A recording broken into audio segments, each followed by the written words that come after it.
America great again.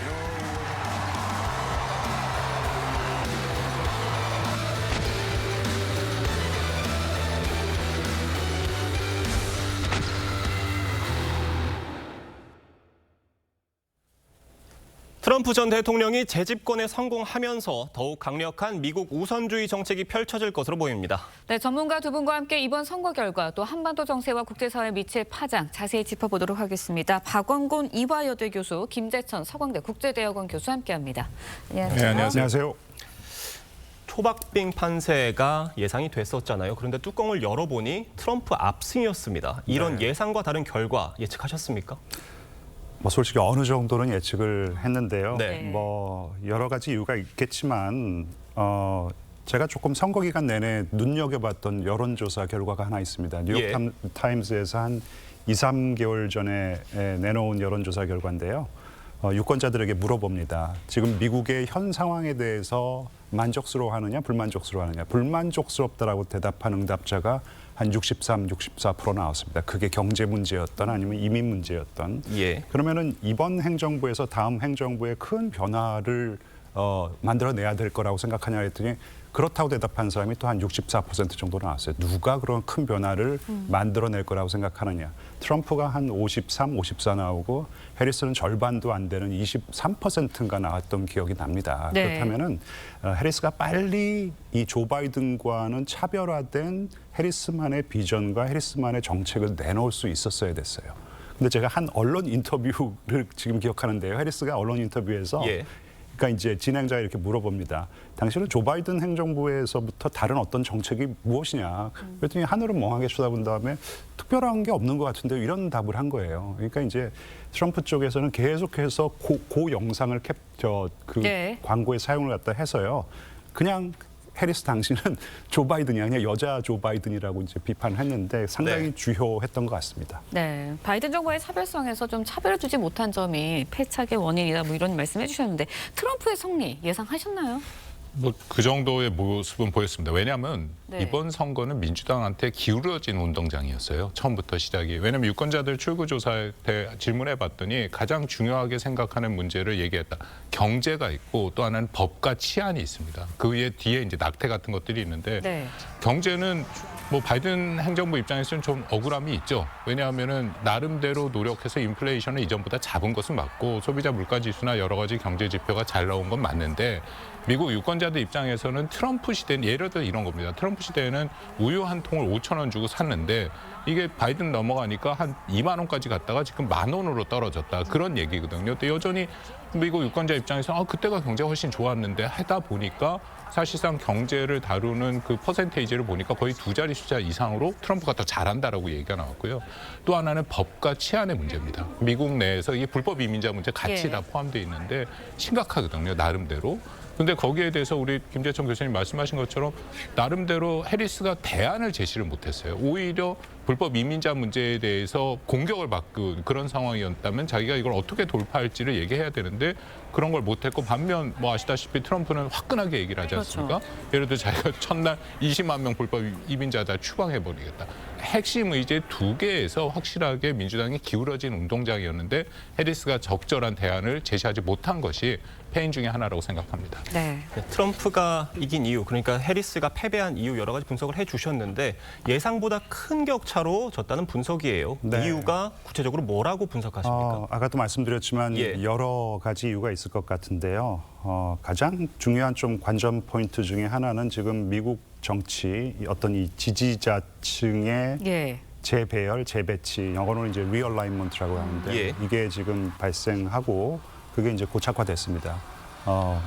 대표적으로 민주당의 정말 믿음직스러웠던 지지자층이라고 할 수 있는 저소득층, 노동자 계층이 이제는 오히려 트럼프의 공화당에 정말 믿음직스러운 우군이 된 것이에요. 이게 이제 굉장히 민주당에게는 뼈 아프고요. 이번에도 저소득층, 노동자 계층이 결집해서 트럼프에게 표를 몰아줬을 것이라고 생각합니다.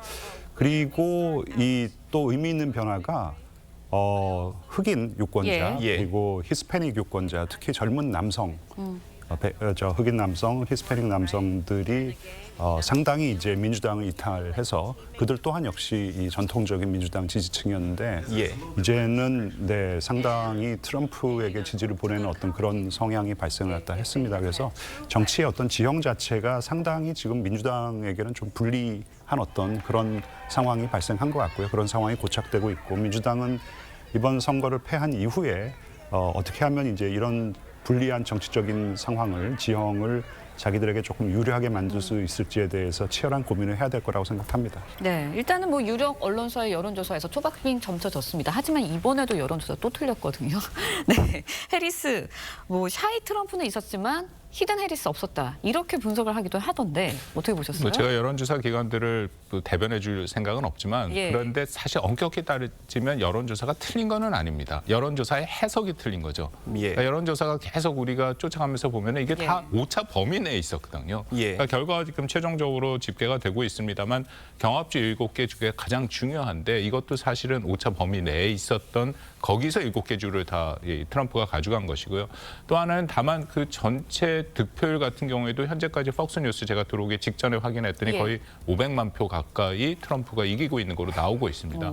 만약 그렇다면 이거는 전체 득표율의 차이가 잘못 계산된 것은 맞다라고 판단이 되고요. 예. 아까 우리 김재청 교수님이 중요한 말씀을 해주셨는데 미국 선거가 미국 정치가 때에 따라서 시기와 기간에 따라서 영어로 이게 리얼라이먼트, 예. 재정비, 재조정이 예. 되는데 아마도 이번 선거 끝나면 이거를 분석을 해야 될 겁니다. 4가지 변수가 이번에 저는 보이더라고요. 첫 번째는 성별, 예. 그리고 학력, 거주지, 종교에 따라서 이 투표하는 성향들이 보였다.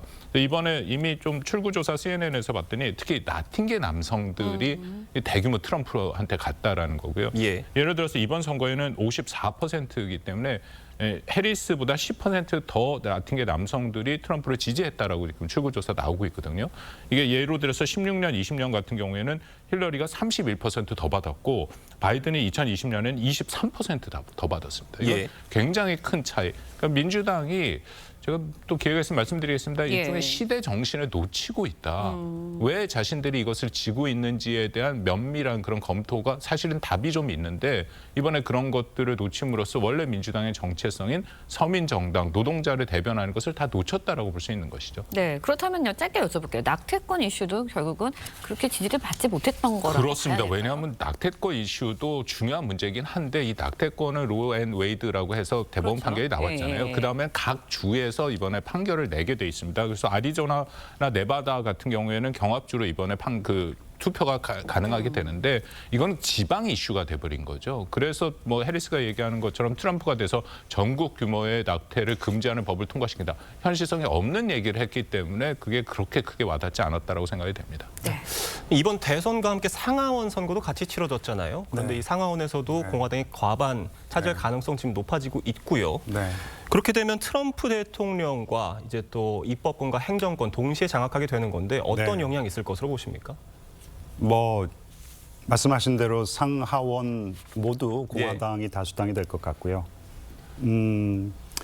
원래 이제 미국의 의원들은 네. 사실 자당 출신이라고 자당 출신 대통령이라고 이렇게 무조건 충성하지는 않습니다. 왜냐하면은 미국 대통령은 공천권이 기본적으로 없어요. 예. 그래서 100% 자기가 후보가 되는 것은 이 지역 내의 어떤 열린 경선으로 결정이 되기 때문에 오히려 철저하게 지역구 이익에 중점을 둔 의정 활동을 하는데 이게 좀 많이 바뀌었어요. 트럼프의 영향력이 이제 워낙 막강하다 보니까 트럼프의 후광은 없지 않으면은 당선이 안 되는 어떤 그런 지역구가 많이 생겨났습니다. 이제 그런 상황에서 상하원 모두 공화당이 장악한다면은 이들은 상당히 이제 트럼프의 눈치를 많이 볼 것이고 미국의 전통적인 어떤 checks and balances, 예. 견제와 균형이 무너질 수도 있을 것 같고 또 하나 간과해서는 안 되는 것이 간과해서는 안 되는 것이 이 사법부입니다. 지금 사법부 역시 대법원 역시 6대3으로 예. 그러니까 공화당 지지 성향의 판사가 대법원 판사 2배 많은데 곧 한 명 더 임명할 것이라는 거 아니에요? 다음 임기의 대통령이 아마 타마스 클래런스인가 아마 그럴 예. 거예요. 그렇다면은 뭐 사법부까지 뭐 장악은 아니겠지만 엄청난 입김을 이제 끼칠 수가 있기 때문에 미국의 전통적인 견제와 균형 메커니즘이 좀 붕괴될 가능성도 있다고 생각합니다. 네, 트럼프 재집권을 하면서 다시 미국 우선주의가 대등을 할 거다 이런 이야기들이 나오고 있는데 그러면서 이제 각국에서도 여기에 대응하는 정책들에 대해서 굉장히 고심을 하는 모양새입니다. 우리 정부도 방위비 대폭 증액되는 거 아니냐 이런 가능성에 대해서 우려를 나타내고 있는데 어떻게 전망하세요? 뭐 이거는 근데 한국뿐만 아니라 트럼프가 모든 동맹국한테 다 요구하는 것이죠. 그 방위비에 대한 비용과 책임 부담을 증대시켜라라고 얘기를 하는데 예. 우리가 좀 조심해서 들을 필요가 있는 것이 트럼프의 발언을 보면 늘 빌리언으로 끝납니다. 10억 단위로 모든 얘기를 하거든요. 그렇죠. 기억하실지 모르겠지만 2016년에는 우리한테 10억 달러를 내라고 얘기했고 이번엔 100억 달러를 얘기를 했다라는 네. 거죠. 그것을 뭐 구체적으로 수치를 생각해서 한 것이 아니라 자신의 어법에서 나온 거다. 그렇다면은 정말 방위비 분담은 앞으로 어떻게 될 것이냐.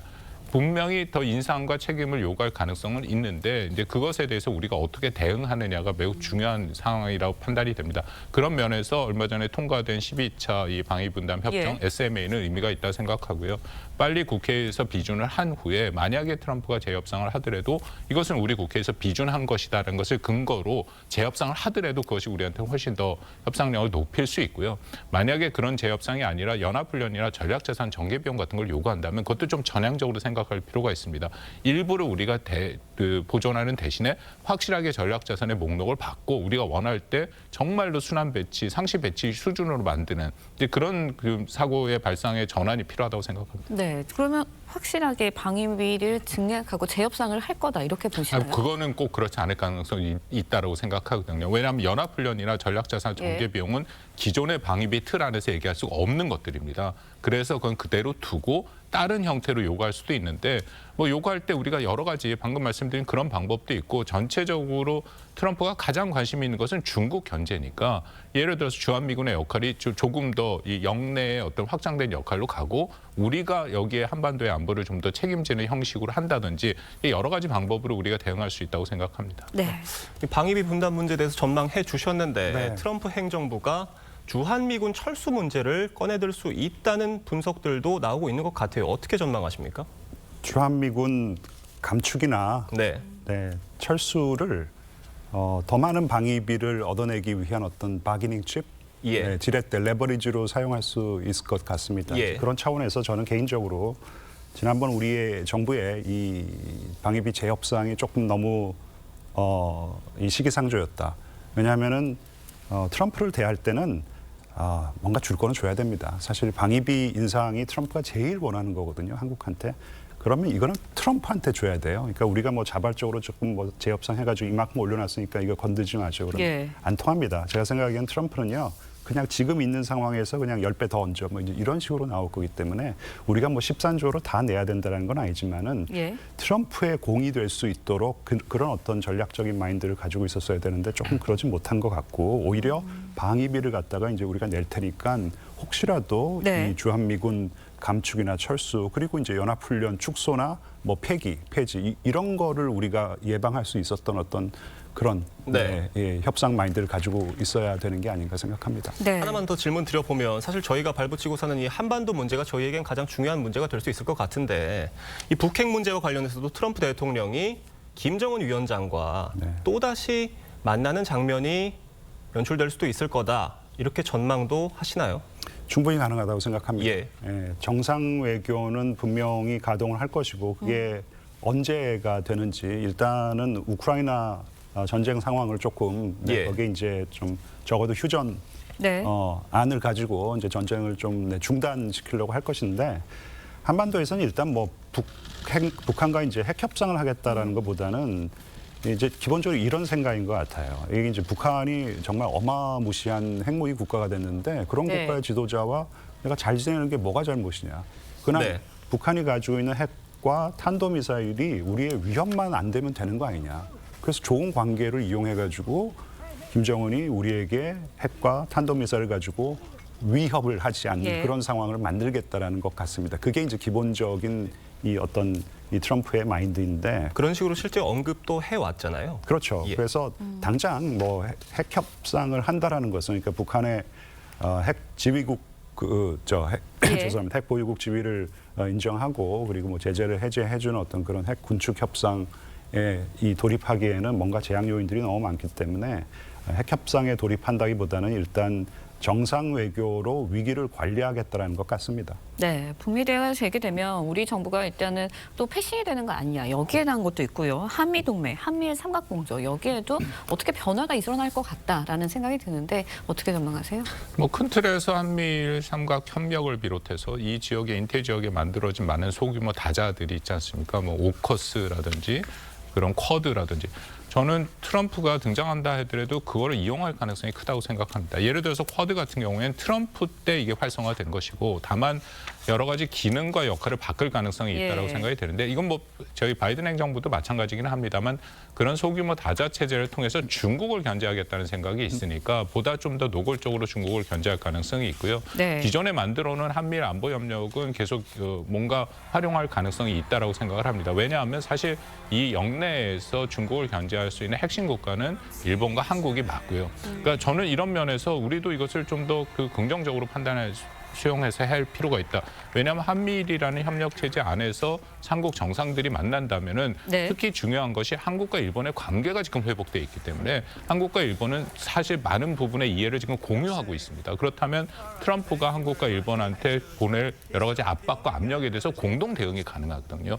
그렇다는 한미일 협력 체제를 통해서 오히려 트럼프를 좀 더 설득할 필요성과 설득할 가능성이 더 높도록 노력해야 된다고 생각합니다. 네. 박원곤 교수님께 질문 하나만 더 드려볼게요. 사실 이 동북아 문제도 문제지만 이 중동과 우크라이나 정세에도 큰 변화가 예상이 됩니다. 트럼프 대통령은 이 백악관에 입성하면 우크라이나 전쟁 끝내겠다 이렇게도 얘기를 했었잖아요.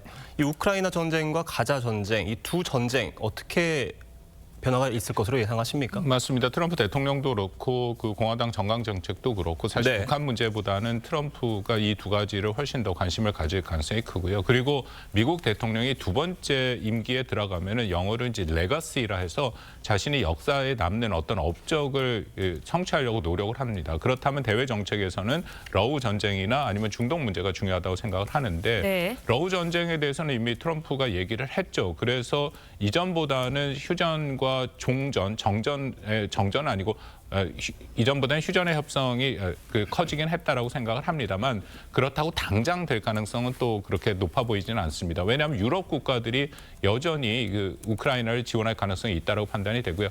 큰 틀에서 근데 러시아 우크라이나 전쟁이 빨리 끝날수록 우리 안보에도 많이 도움이 됩니다. 일단 거기에 대해서 긴장감이 덜하고 또 북한이 거기 파병해서 발생하는 여러 가지 안보적 위협들이 줄어들 수 있기 때문에 그리고 한국과 그 러시아의 관계도 회복의 여지를 좀 더 열 수 있기 때문에 이런 면에서는 좀 트럼프의 등장이 오히려 우리에게는 뭐 이득이 될 수 있는 부분도 있다고 생각합니다. 네. 네.